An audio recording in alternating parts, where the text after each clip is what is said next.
Welcome to PM Express Business Edition. The economy is going through some serious shocks.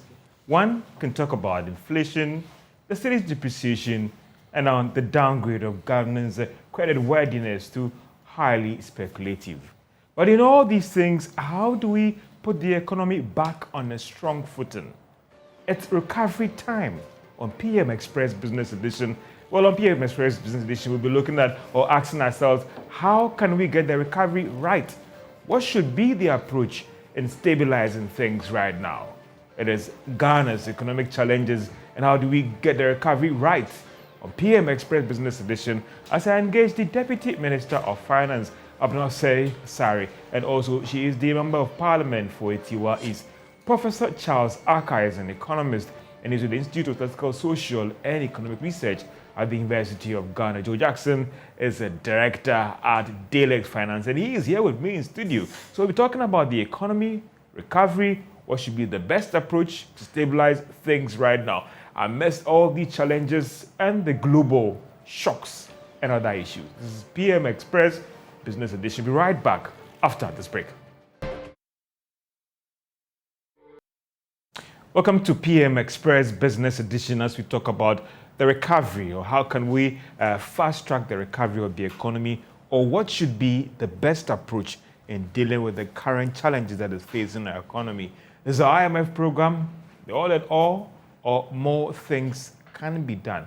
What about those who are calling for some extra cuts in government expenditure to bring about the confidence in the economy? Can anything else be done right now? Is government not doing what they have to do? What else can be done in these times? Today, it's about the recovery and how do we fast track things. Abnose Sari, she is the Deputy Minister of Finance, and will be joining us via Zoom. Professor Charles Akka is a professor at ISE, and also Joe Jackson, a director at Daylex, a businessman, academician, and a politician, as we look at solutions to our current challenges. And Uncle Joe, how are you doing? I mean, it's interesting times, some would say. Yes, you know the Chinese have a curse. They say, may you live in interesting times. And it's a curse. Interesting. Let me get online and get to the Deputy Minister of Finance, Abnose Asari. And thank you so much for your time. We do appreciate it so much. Some would say it's been quite a hectic period. Parliament work, little break. How are you doing yourself, madam?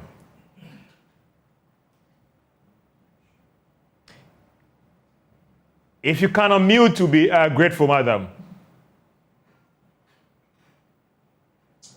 Sorry, good evening to Prof and my friend from Daylex. And I must say that, yes, things have been tough, but once Ghana is thriving, we are all thriving, and we are in this together, and we hope to solve this together. Quite a hectic time doing parliamentary work, some little break now. Some relief, or listen, it's quite a difficult time for us, George.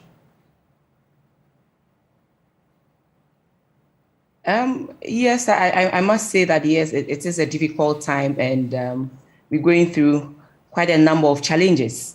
But this is the time where we need all hands on deck to see how best we can support government to, get out of the situation which we have found ourselves in as a result of both global and domestic challenges. So yes, but I believe that we are here this evening to also come up with solutions and support governments to pursue the policies that it's embarking on to make sure that we get this country out of the current situation in which we find ourselves in the short and the medium term as well. Madam, let me get your thoughts on the actions that were taken by the ratings agency. First was S&P, and now Fitch. Some would say that it was something that you prayed it didn't happen in a time like this when all these things are happening, or what do you make of these actions that they've taken?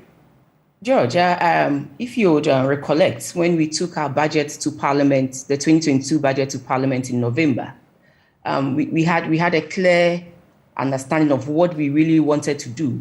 After the adverse impact of COVID-19, we sought out to build a sustainable entrepreneurship nation, and also to focus on debt sustainability and increased growth. And as a result of that, we came up with some aggressive targets for our revenues. We're hoping to raise revenues to the tune of about 100 billion. And also we estimated some expenditures that we believe will help kickstart the economy and result in some positive good for us. And that was also to the tune of about 137 billion Ghana cedis.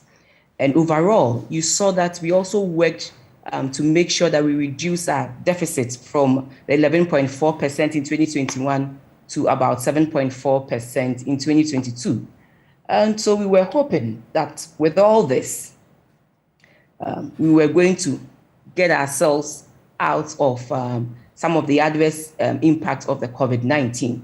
And then what happened in Parliament when we went to Parliament, you saw how we deferred some of our important revenue measures that we believe were going to help us raise some revenues to focus on our development agenda. And as a result of the deferment of the passage of some of these things or some of these revenue measures, it's undermined the credibility of our budget. And that is when we started seeing the credit downgrading, because clearly if a major revenue measure like the e-levy, we were having problems with its passage, then clearly it's in a way undermining your budget. And so that kickstarted the revenue, the downgrade of in the credit ratings. And I must say that has really affected us and has affected our confidence within on the global front and domestically as well. And so that has also affected our cedi, the strength of our cedi. Truly, George, I must say that the dollar has gained. When you compare the dollar to the pound and to the euro, clearly you see that the dollar has made some gains. Even the pound has depreciated against the dollar, and so is the euro. But that notwithstanding, some has to do with how we handled our revenue measures initially. But I must say that even as we have passed some of these measures, we are hoping that quickly we'll put ourselves together and work very hard to pursue the policies that we are pursuing to make sure that we bring back that confidence that is causing so much speculation and resulting in some of these downgrades. We'll quickly work hard together to bring back that confidence, because now it is the confidence that we are hoping to bring back, and that will reduce the speculation and also help with the cedi depreciation against some of the major foreign currencies. Madam, some are saying that government may still have to do more, because what is also causing this problem is that for all the measures that you've outlined, mid-year budget and what you're doing, the confidence is still not there. And maybe you can do more, you can do better than what you're doing. George, let me tell you how our system is structured. Our budget is rigid. There are lots of rigidities in the budget, in that you cannot touch compensation. You cannot reduce the salaries that you pay to workers for one reason or the other. It is fixed for a particular financial year, and you have to stick to that. So in cutting down, government did cut about 30%. Initially began with the 20%. And then an extra 10% was proposed. And that you can only touch on the discretionary, part of the budget. The statutory funds are also backed by law, so you cannot touch them as well. So what you can work with are the discretionary items in the budget, and that is your goods and services that we give to the ministries, departments, and agencies to carry out their works. Even in that, you can see in the mid-year budget review that we have worked very hard to live within the 30% cut. The 30% cut that we did in the first half of the year, we made some gains, and we believe that all we have to do is to be disciplined enough, continue with that discipline, stick to the cuts, the measures that we have proposed, and make sure that we live within that. If we live within that, that alone, George, I tell you, will bring back some of the confidence that we're looking for, and straight away it will curb the speculation of the cedi and help strengthen the cedi. I'll be coming back to you more on the discipline bit, because that is maybe the biggest elephant in the room. Let me come to Mr. Joe Jackson. I'll also be going to the line to get to Professor Charles Zaka. He's an economist and he's with ISA as well, to get his thought as well. But is difficulty an understatement, speaking to you as a business person, who operates in the financial space? No, it's difficult. It's a tough time. How tough? Oh, look at it this way. Just look at the financial space, right? Let's take a simple reference point. The government, the Treasury bill, 91-day Treasury bill, was 12.5% per annum in January. Now, it is almost 28. That's what, 2.5%, 200 and plus percent increase. What does that do to your planning? What does that do to your budgeting? What does that do to an institution who has given out fixed rate loans? And it's a stemmer, right? So and what does that do to even the issues of raising deposits? Because the CD has now, people have lost confidence in the CD due to the depreciation we faced this year. So people are saying, I want to move my money out into dollars. So, and prices have gone up for everything. So it's a tough environment for everybody. Let no one be deceived. It's a tough environment. I think the numbers speak for itself. Inflation at 31. The CD has depreciated to what?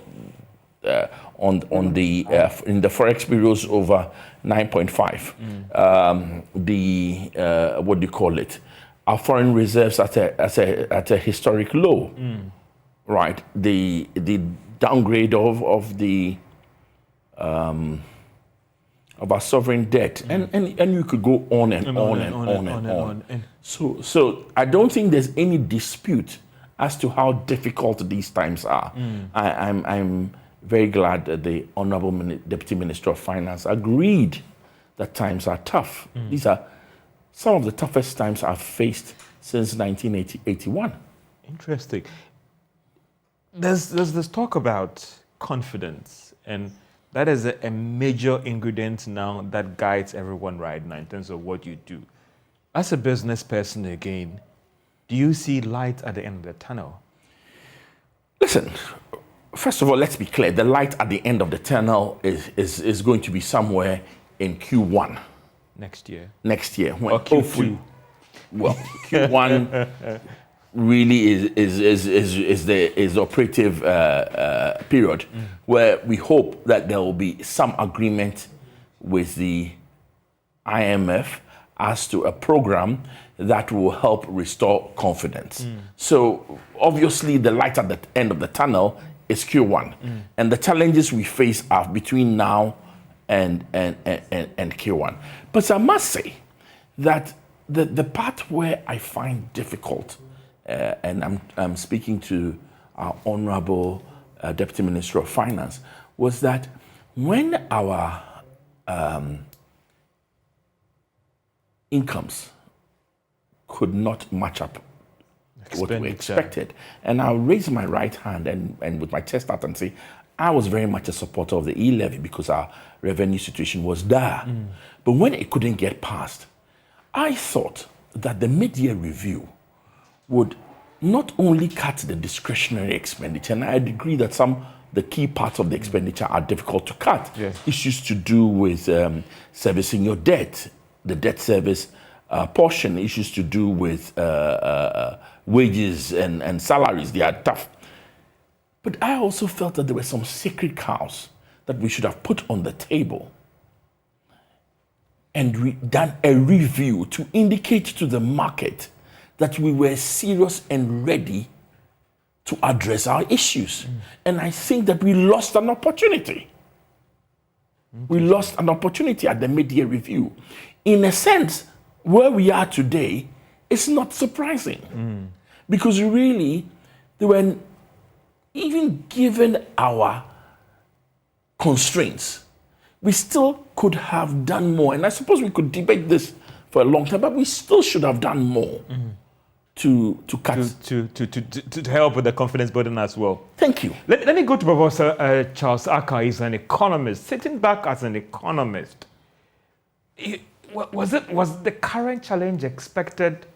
Or listen, maybe everybody's facing this challenge and there's little that can be done to turn things around. Or what are the tough things that we should be doing right now to try and stabilize things as an economist sitting back and looking at these numbers always and helping your students out who wanted to be like you?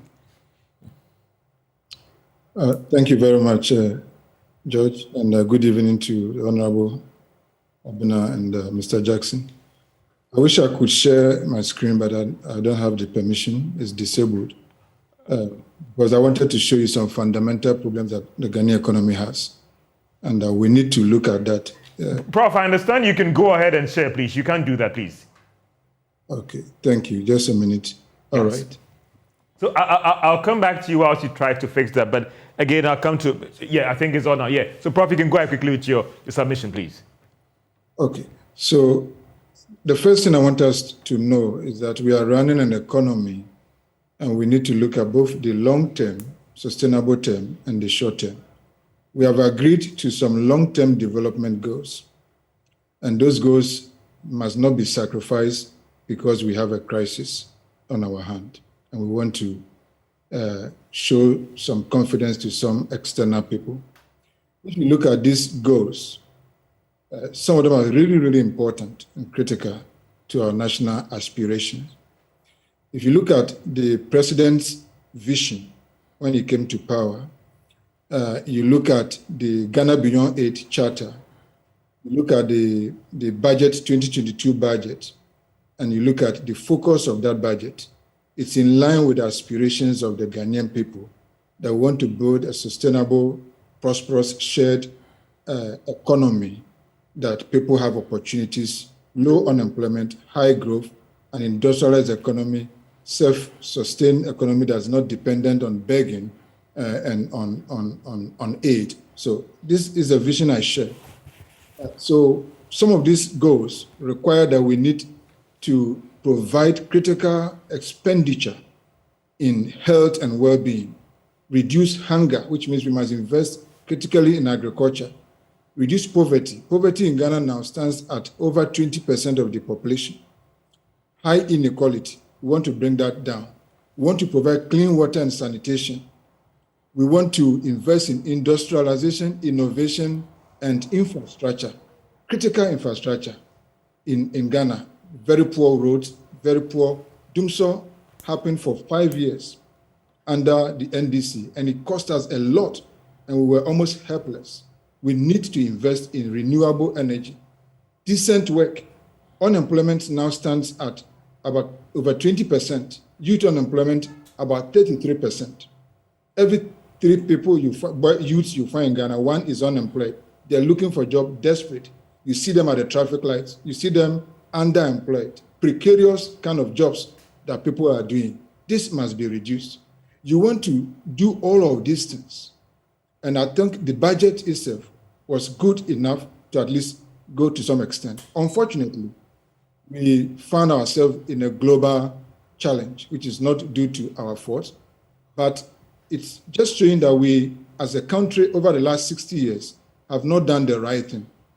If you look at this graph, you will see that in 1960, Ghana's economy was at the same level of South Korea, Sri Lanka, and Malaysia.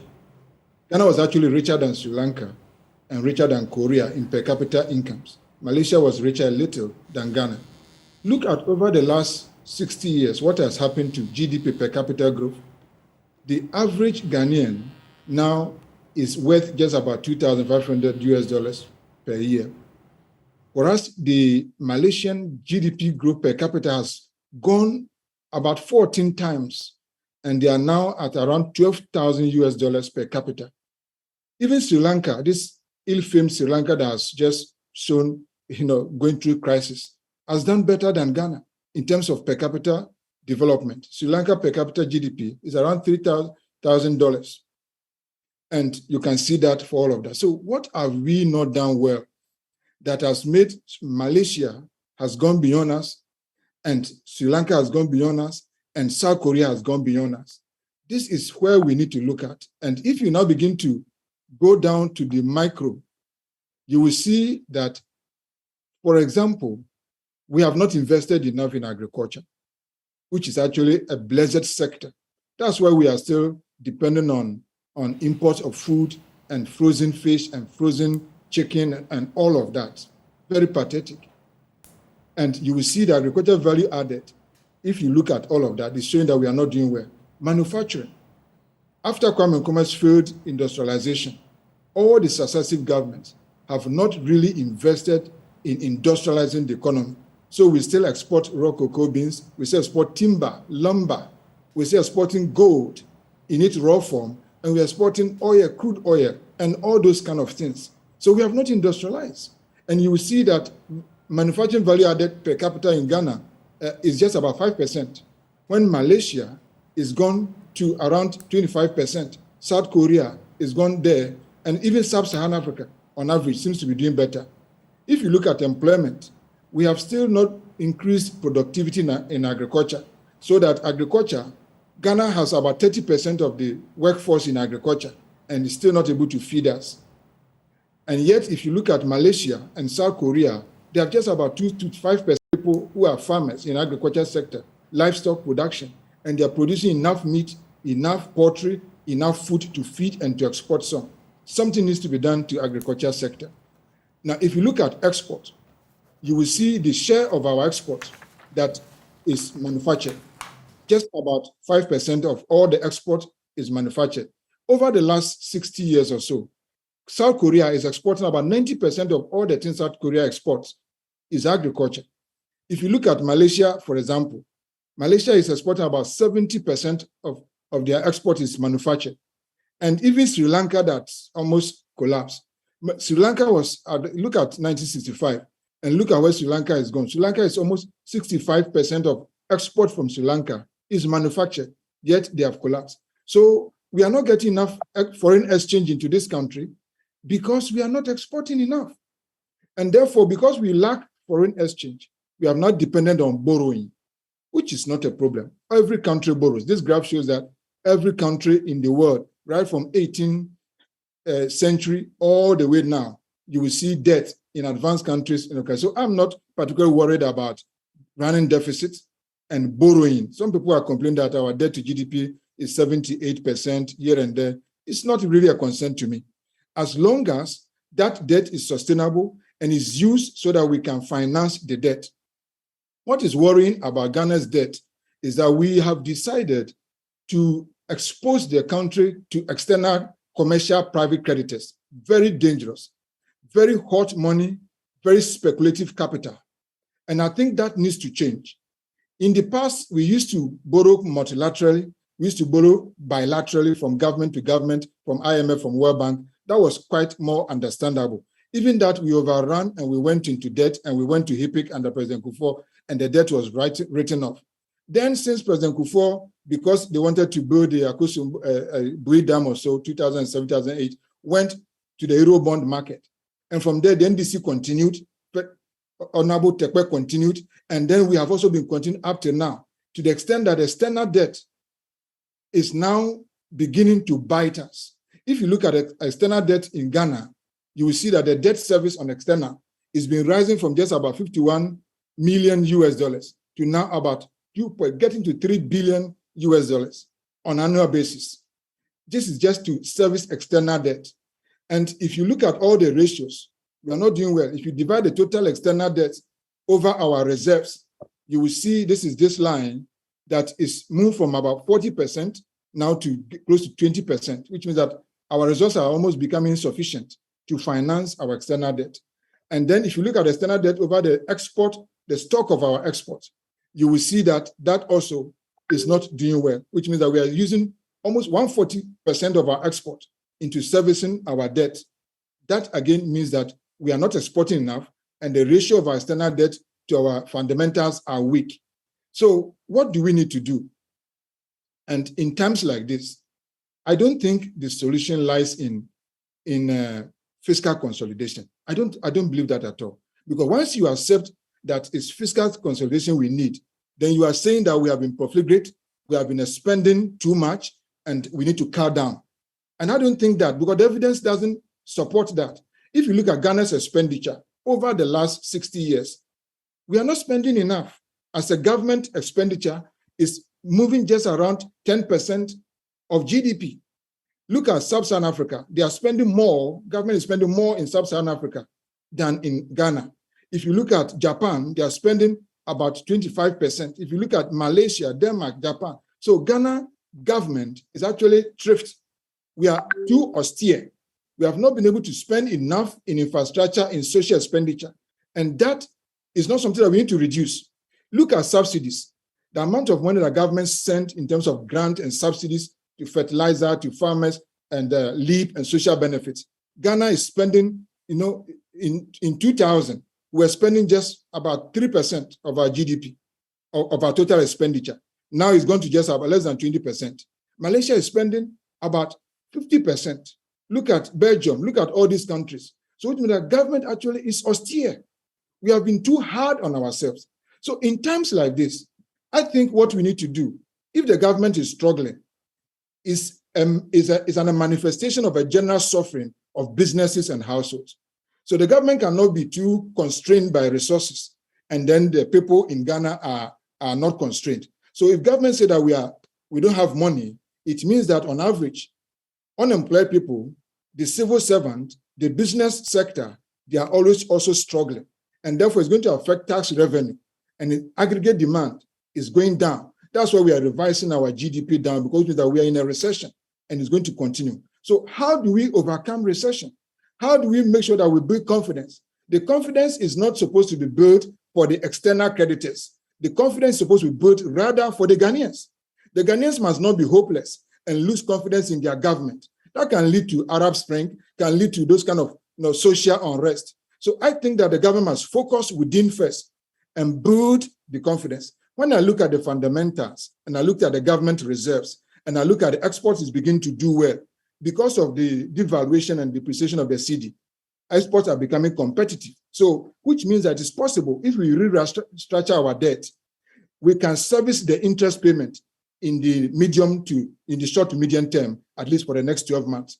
We have enough buffer from the reserves and enough buffer from the export of cocoa and the syndicated loan and all that is coming to be able to at least pay our interest that are going to be due in the next 12 months. If that is the case, then I think what government needs to do now is to begin to solve the structural difficulties that will increase aggregate demand. Instead of actually cutting down expenditure, government needs to spend more. They need to spend more to support, just like they did during COVID. We don't need to only wait for emergencies to spend.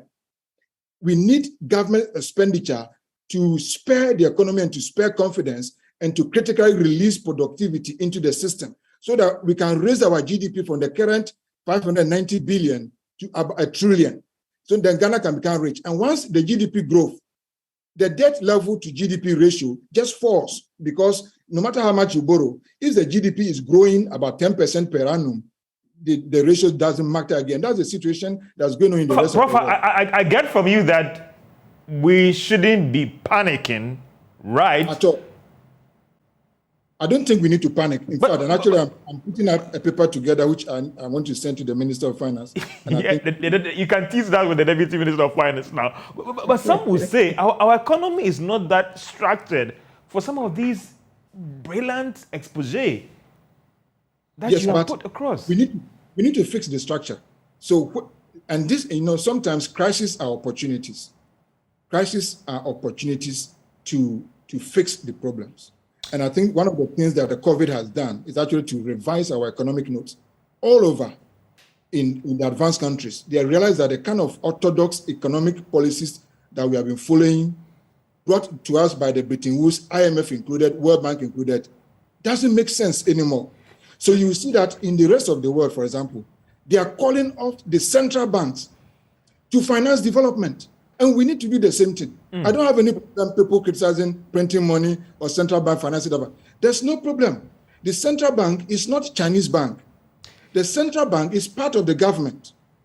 India, China, Japan, UK, all the countries that have developed right in the times before First World War, during First World War, during Second World War, even up to this COVID time, they are using quantitative easing, they are using central bank monetary financing to finance their development. Prof, some would say it is quite debatable on that, but interesting thought. Let me get to Deputy Minister of Finance quickly for a quick reaction to some of these things that you've highlighted, which some would say that we just know this thing, but we are not implementing them, Madam.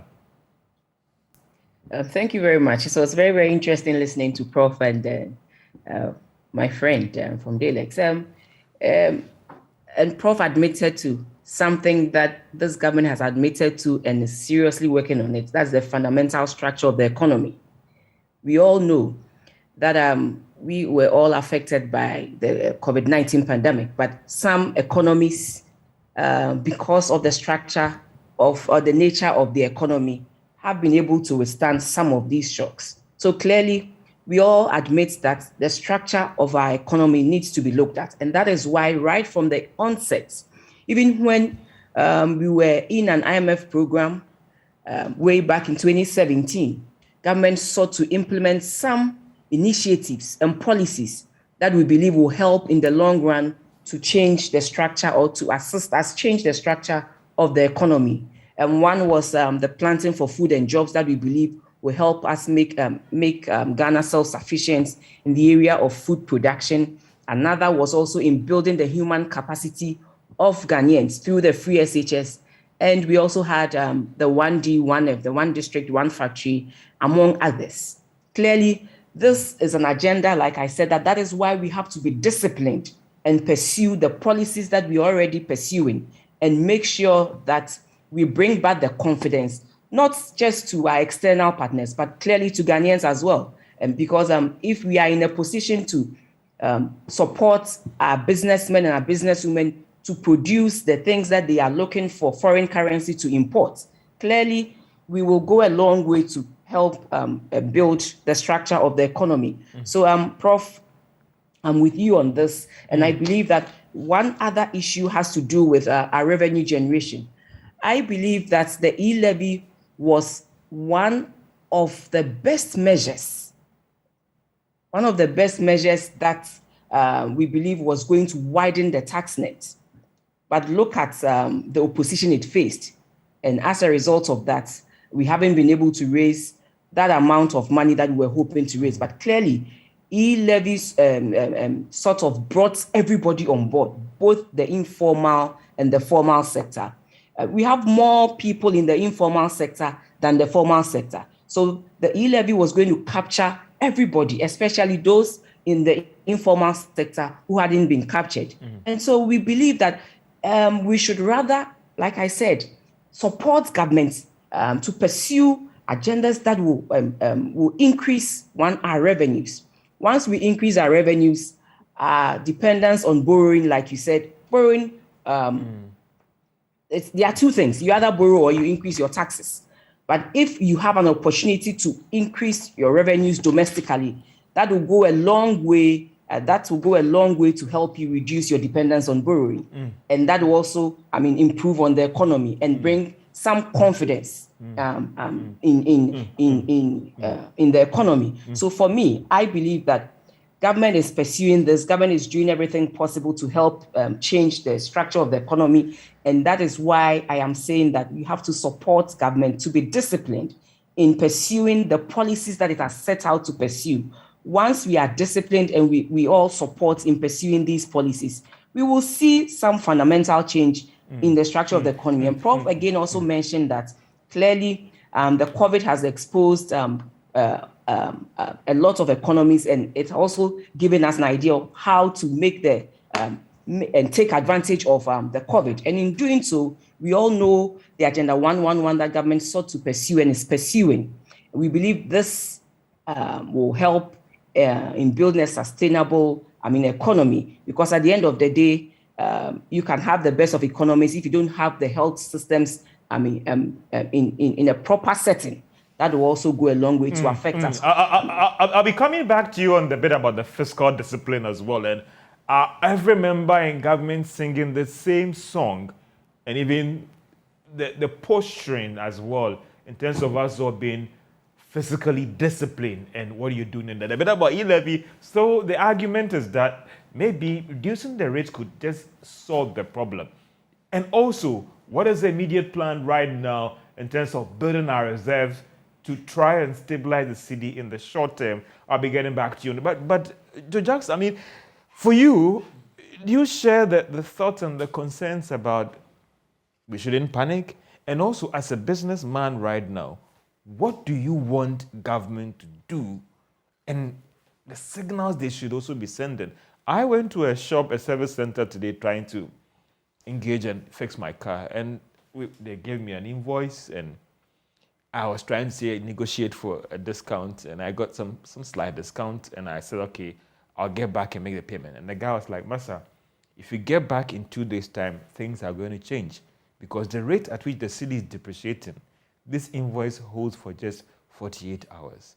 I mean, for you, what should be done right now? Or we have exhausted all the arsenals and nothing can be done. No, listen, the first thing I would say is absolutely don't panic. That's difficult for you to tell me not to panic. People are rushing with their cities, chasing dollars because they think that is safer. You shouldn't panic because panic doesn't solve any problem. Right?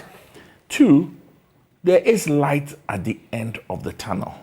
The only thing is that we have to limp along until we get there. There are someone saying they are not seeing the light. They are not even seeing any dim of light to be hopeful. Some are saying that. That's also not absolutely fair because we do have heard clearly from the IMF that Q1 of next year they'll be engaging. Right? Or we'll be getting to a point where we get an agreement. Yeah. Things are there, but we shouldn't panic. Now, for example, and here again, I'm going to talk about 2 different time frames between now and when the IMF comes and then the aftermath. In a lot of ways, I agree with Prof. Atta in the diagnosis, right? What I disagree with him is in the printing of is in the medicine to be taken. Now, I say right now,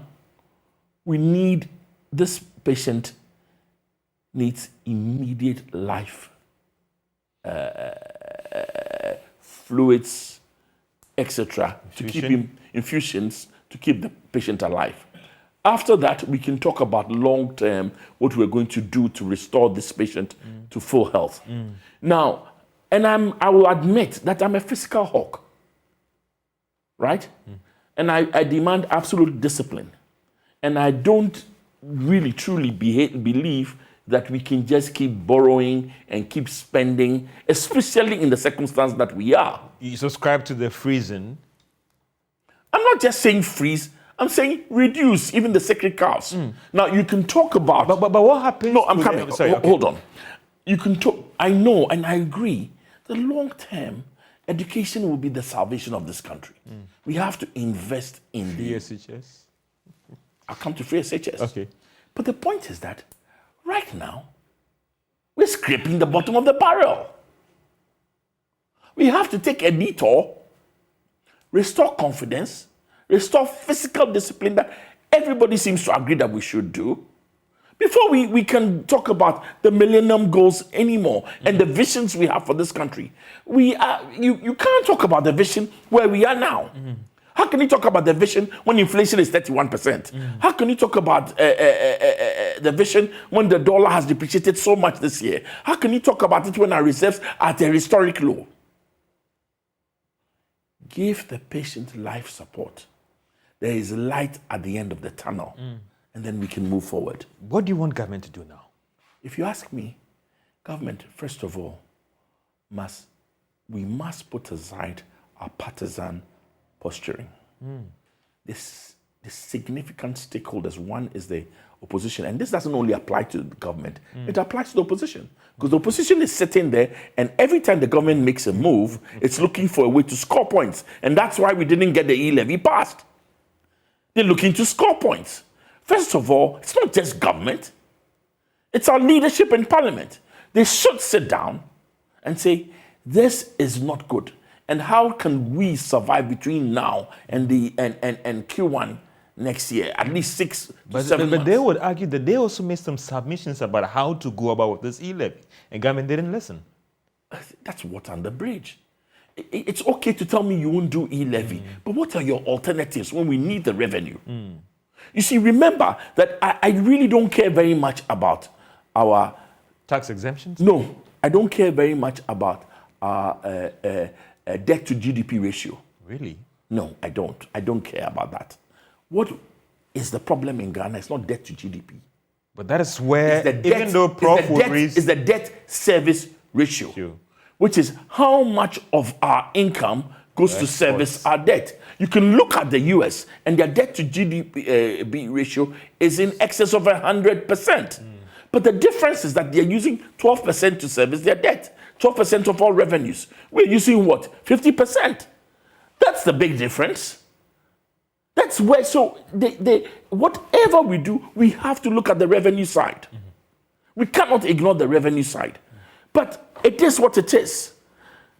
The e-levy didn't get into effect till, what, May? Right? Yeah, June or something. June. Yeah. It is what it is. As a fiscal conservative, I say, if it is what it is, if you didn't get the revenue, then please cut the expenditure, because there's no free lunch. And we're in dire straits, and we need to restore confidence. So cut the expenditure. Where we disagree is that get both parties to sit down, get them to, you know, what I don't understand, for example, is this. When we are in trouble, the first thing that after the IMF left was, what did we do? We gave out 15% COLA. Guys, that can't be right. But some are saying that they also deserve their pound of flesh. The Certain actions of government, they claim, so the problem doesn't give the signal that we are in crisis. Well, so that has to be fixed. Because the problem is that crisis of confidence, that there is an impression that government appointees and our leadership are enjoying while the rest of the nation suffers. So we are not prepared to sacrifice. We need to address that issue. We need to put aside the partisanship, where everybody is seeking to score points, be the government in power, be the opposition. Truly, they're killing us. As a Ghanaian, do you know what? Today, I feel like Jesus. Why? I'm being crucified between two of them. For what? Barabbas, NDC, and whatever, MPP.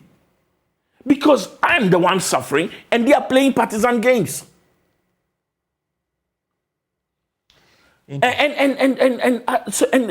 you see, we can't talk about increasing expenditure. Where is the money coming from? Forgive me, the deputy minister is there. If we can increase expenditure, I would like her to say. I don't think there's any. Let me get back to your deputy minister of finance. There's still the concern about the fiscal discipline, and I mean, you are in parliament, and you know when appropriation comes, and the next year there are concerns about overruns. How are you whipping your other members and your colleague ministers about the signals that we are in crisis and you can do more by showing to the public that we are committed to fiscal discipline? George, as for committing to fiscal discipline, I think we have all agreed to that, and that is why we did a 30% cut, like I told you. And even with the 30% cut, there was a 30% cut of the salaries of the executive, just to send that signal that it is not just the ministry departments and agencies, but salaries of executives are also being cut to reduce expenditure. But you ask yourself, to what extent can you reduce expenditure? Like I said, our budget is rigid. There are some things that are fixed, given. You can't do anything about it. The emphasis should be on increasing revenue. We always take that approach of cutting down expenditure. What do we do with revenue?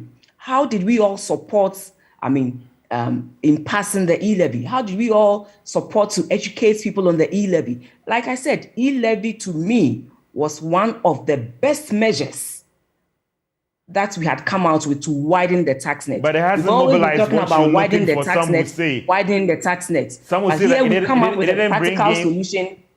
Someone said didn't bring in the revenue that you're looking for. The to argument widen was the tax net, and then everybody feels, no, you are going to take too much from us, I'm going to withdraw the monies that I have on my Momo, and but this was the best opportunity to capture the informal sector, which forms a larger part of our society. So I believe that yes, there is an extent to which we can cut expenditure, but the emphasis should be on revenue, and that is why in the last sitting we made sure that all the other revenue measures that were outstanding, we made sure that Parliament passed it, like the exemptions bill, the fees and charges amendment bill that we hope was going to bring in some revenues in the form of increase in the services that government gives as it discharges its duties, and a couple of others that we had put in place. So I believe that yes, we have done something about expenditure. We have cut down expenditure. We are making sure that we live within our means. But we cannot also, if we don't have, we don't have. But if we have, clearly, if there's something that we can do to make sure we increase our revenues so that we can pursue the policies and the programs that will in turn improve on our economic development, we should also do. We cannot say that because times are hard, the economy should be at a standstill, because we also need the economy to grow so that businesses can thrive, and then we can also help increase the unemployment, reduce the unemployment rate, and make things better for citizens of Ghana. Let's come back to the data about the e-levy and the argument you raised. Some were arguing that maybe if the rate had been lowered, we could have gotten more than what we are looking for right now, and that is where the problem was. George, initially, the rate was 1.75. And then we did some stakeholder consultations, and we reduced the 1.75 to 1.5. And also the telcos also reduced their 1% to 0.75. So clearly, we listened and then were able to factor in the concerns raised by stakeholders. Again, we also introduced some exemptions in it, such that the poor or those on the lower ladder of lower level of the economic ladder will also not be affected adversely. And we also made sure that we put in certain buffers so that people can continue to transact businesses electronically. At the same time, government can also capture, everybody in one way or the other to increase our revenues. But what did we see? Let's come to the Ghana cedi. I know that one thing that government is working on feverishly is the Ofori-Atta loan and the cocoa loan syndication. How are these things going? Because these things coming in quickly may help deal with the speculative activities that is putting so much pressure on the Ghana cedi. How is government fast-tracking some of these things to ensure that we build our buffers and our reserves so we can stabilize things with the cedi? Because it looks like people have just given up on the Ghana cedi now. I don't think people have given up on the Ghana cedi. Government, through Ministry of Finance and the Bank of Ghana as well, are all together putting measures in place to help curb this. And one is our engagement with the IMF. We have had the initial engagement where it was a fact-finding mission, and we are hoping that come September, quickly we will sit. Hopefully within 4 to 6 months, we should have a program, and that should... just some clarity from you that the negotiations will commence officially from September. Am I right? So we began with the data. They began with the facts finding, where they came to collect some data. And in September, yes, we will also, go sit with them and then continue to engage. We are hoping that within 4 to 6 months, we should have a program with them. And that will bring in some foreign currency as well. Again, the Ofori-Atta loan of $750 million that Parliament approved for us. We are looking at sort of concluding almost everything, and then we're hoping that that will also show up the reserves that we have. And like Bank of Ghana said, Bank of Ghana is on its side, is also coming out with programs and policies that they believe will help boost reserves. They are engaging the mining companies to make sure that they also buy their gold. Again, they are also, one thing that is also affecting us in a way, and that is causing that's huge depreciation, is the BDCs. The BDCs, that's the oil marketing companies, also need oil and money, foreign exchange to bring in the oil. Bank of Ghana is also coming out with a special program for them to make sure that they give them what they need to curb the speculation and also help reduce the depreciation of the cedi. So in all, these are the measures that we are putting in place in the short term, but these are just short-term measures. The long-term measures are the measures that this government put in place right from day one, and that is the one district, one factory, and the planting for food and jobs, because we believe that all these things will go a long way to reduce our dependence on imports. And then once we reduce our dependence on imports, we reduce the amount of foreign currency that we'll need. And this will also boost our exports and rather also bring in the foreign currency that Madam, just a quick one, that when September we commence with the negotiations, would our enhanced domestic program be ready for the IMF? George, we said from day one that we have a program, and the program, right after the COVID-19 pandemic, government sought to do two things. One, to stabilize the economy, revitalize it, and then transform it. And in doing that, government came up with the Ghana Cares program to pursue an industrialization agenda and to make sure that we digitize the economy and bring about efficiency. We also mentioned that we also want to mechanize agric and make it attractive for the young people, so that in the end, we will be able to employ, they will be able to employ more people as we also support them. And again, we also mentioned the Youth Start program, which is going to be outdoored next month. And we are hoping that we will support the youth who have, with some entrepreneurial skills and some monies as well, so that they can in turn also employ more people. So all these things have been put in place, some have kickstarted, and all we are asking that you support us and make sure that we are disciplined in following through to the end. We believe that these are medium to long-term measures that I believe we will go through. In this current situation, there are no short fixes anyway. We cannot quickly turn things around within a minute or two. But we believe that these are the things that if we pursue with the support of Ghanaians, we will be able to see real light at the end of the tunnel, all said and done. Seeing the light at the end of the tunnel. This is PM Express Business Edition, and we'll be taking a short break. When I come back, I'll be coming to Prof. Atta, as an economist, convinced or more can be done, and also Joe Jackson as a businessman and a finance person. This is PM Express Business Edition, getting the recovery right. We'll be right back after this break. I'm saying that the loans that were approved by Parliament, they're going to come and sit in here.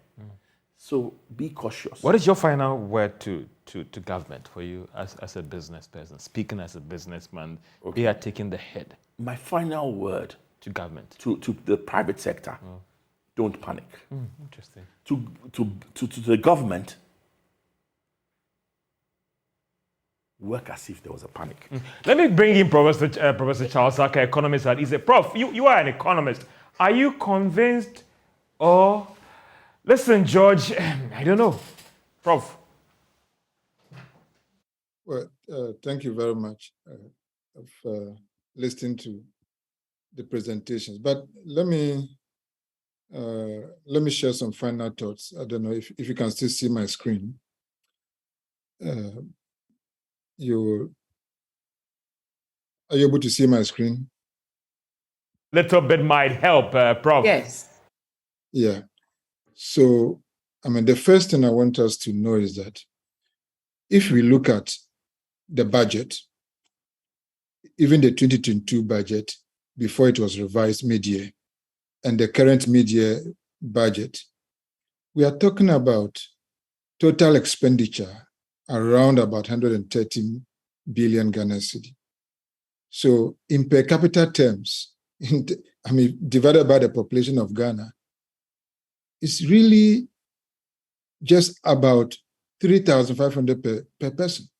That's how much government is willing to expend into the economy, both for infrastructure, capital infrastructure, healthcare, education, everything together, free SHS and everything.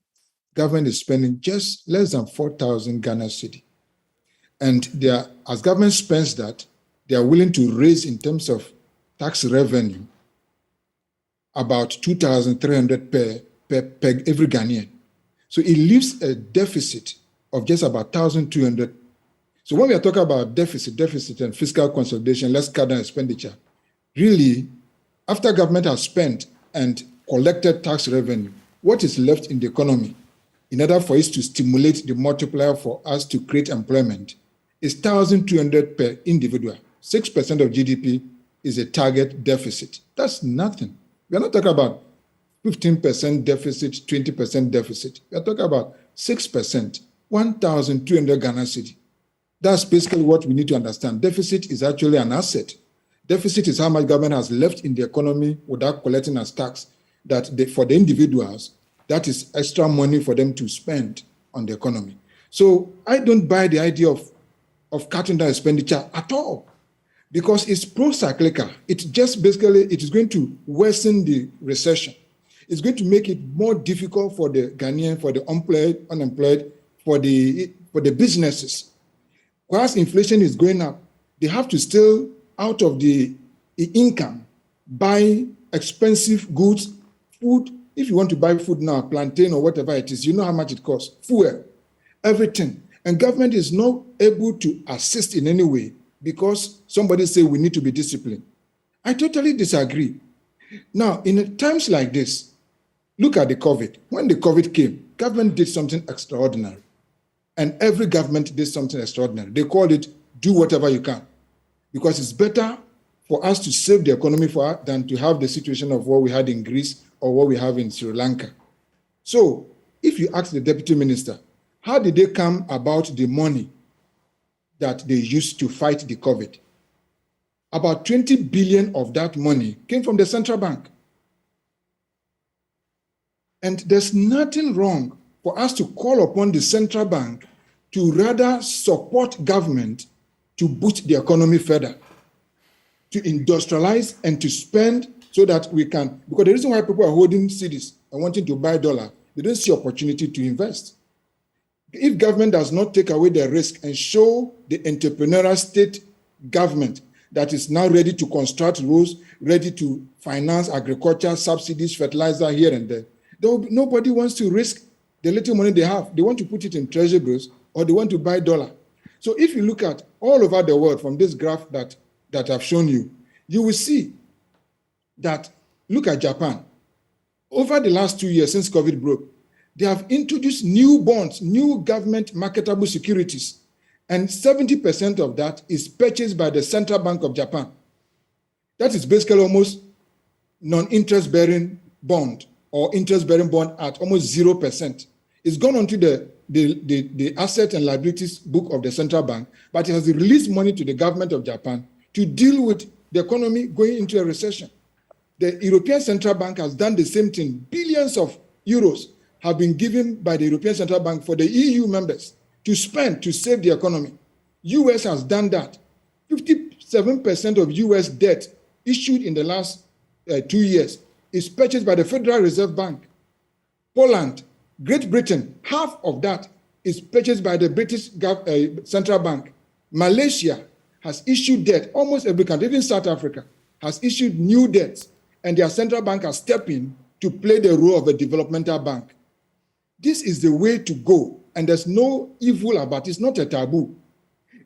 Our economics that have shown that our central bank is just to be independent and just using interest rate up and down here and there. It's not sustainable. We have been doing that for these years. It's not going to stop inflation, at least in the short to medium term. It may not even be able to stop the exchange rate depreciation, at least not in the short to medium term. So what we need to do rather is to change the fundamentals, change our mindset, and call upon government need to rather spend. And if they need to spend, they have to borrow. So you either borrow from the IMF or you borrow from the International Commercial Bank. We know it's risky, it's hot. You know already what is happening. Or you borrow from domestic.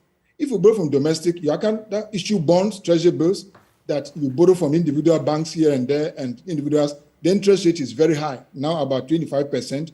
And most of them you won't get enough liquidity in the market to raise. So the central bank is to the one bank that can monetize government debt. See what happened when we had the financial crisis in Ghana.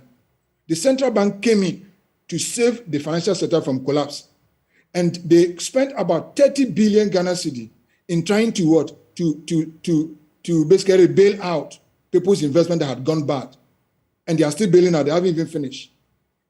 And unfortunately, that 30 billion, instead of the central bank to write it off and put it on their own balance sheet, they put it on the government balance sheet. So it's part of the debt that the bank is servicing. Very unfortunate situation.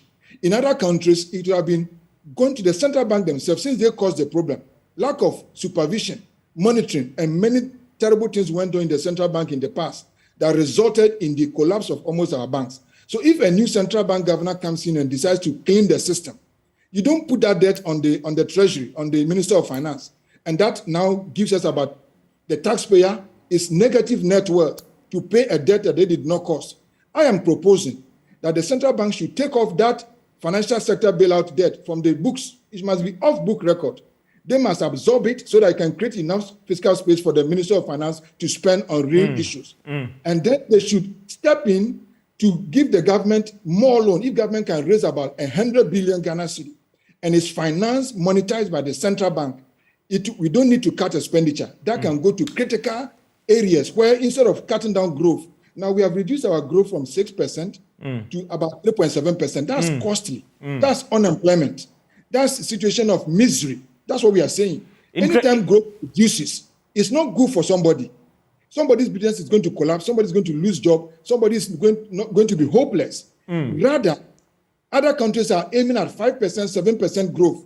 So what government needs to do is to spend to still grow at least 5%. We need to raise growth between 5 to 10% to be able to go to a higher middle income country. Reducing it means that we don't have money. If we don't have money, instead of going out to borrow, let's go back to the central bank. Let's have a discussion. Let's have a debate. It's being done everywhere in our advanced countries. And we've done it before. All the countries that have industrialized, if you go to the economic history, they did it. Let me bring in the Deputy Minister of Finance again and whether that is the option to go. But quick one also let me get from you about how are these negotiations with the IMF going and how committed is government to closing the program very soon? Well, okay, let me just answer this question and then I'll go. George, we are very committed. Otherwise, we wouldn't. The president wouldn't have made that announcement to engage. Asking the finance minister to go ahead and engage the IMF. We believe that will also help bring in some of the needed foreign currency, as well as the confidence that we also need to support both our domestic and foreign partners as well. So we are very committed to it. When they came in July, we gave them all the attention, all the necessary information and data that they requested for. And we believe that we'll follow it up in September. And then hopefully between 4 to 6 months, we should sign on to a program. So government is very, very committed to that. And there are some who are saying that the worst has already happened with respect to the shocks on the economy, ratings downgrade. Does government share the same view, or you believe that we are still working to build the buffers to deal with any shocks? One thing that the COVID-19 pandemic and the Russian-Ukraine war has taught us is the buffers. We haven't built enough buffers. So we are not waiting for another, shocks, whatever to come in, but we are on a clear path. And all we are asking is for that support to help us be disciplined in arriving at that path that we want to arrive at. One with the enhanced domestic program that we said we were going for support from the IMF to enable us also look at enhanced domestic program. So we're on a clear path. For us, we know that we have to build more buffers.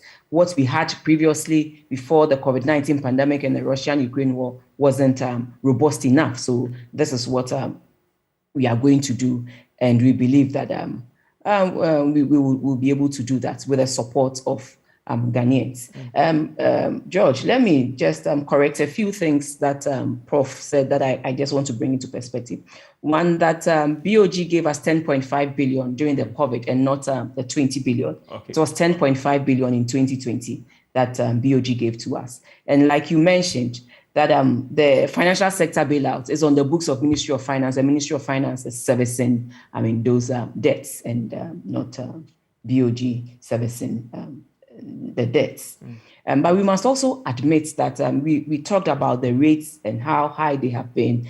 And George, let's also look at it this way, that it's not just domestic issues that have seen our rates going up. Things happening on the global front also is affecting our rates issue. And I believe that it's not just the foreigners pulling out their funds that is contributing, but the global issues is also affecting that. So we cannot say that once the foreigners halt their pulling out, things will be better. But we also will have to look at the global front and see whether things are coming down. Once things are improving, we all know nobody saw this coming, that it will get to a time where freight that used to be $4,000 per container will be now $14,000 per container.